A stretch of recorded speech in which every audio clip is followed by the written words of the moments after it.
Deep স্টেটের পছন্দে খলিলুর রহমানকে নিয়োগ দেওয়া হয়েছে মন্তব্য করেছেন জামায়াতের সেক্রেটারি জেনারেল মিয়া গোলাম পরওয়ার।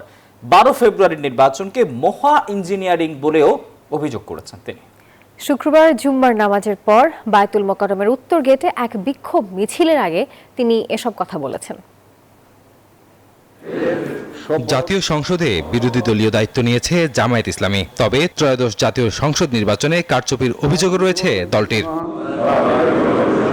এই অভিযোগে জুমার নামাজের পর বিক্ষোভ করেছে জামায়াত। দলটির দাবি, নির্বাচন ইঞ্জিনিয়ারিং এ জড়িত অন্তর্বর্তী সরকারের সাবেক 2 উপদেষ্টা সৈয়দা রেজওয়ানা হাসান ও ডক্টর।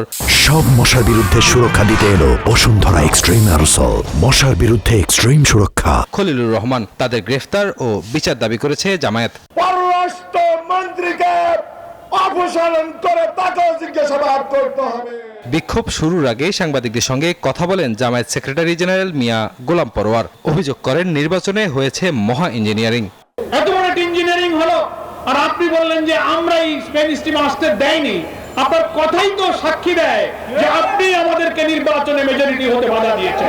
ডিপ স্টেটের পছন্দে খলিলুর রহমানকে নিয়োগ দেওয়া হয়েছে বলেও মন্তব্য করেন মিয়া গোলাম পরওয়ার।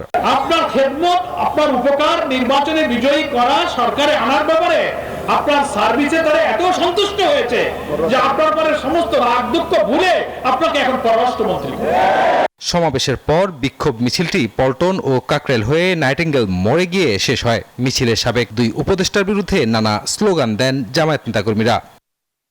রাজু মাহমুদ, নিউজ 24, ঢাকা।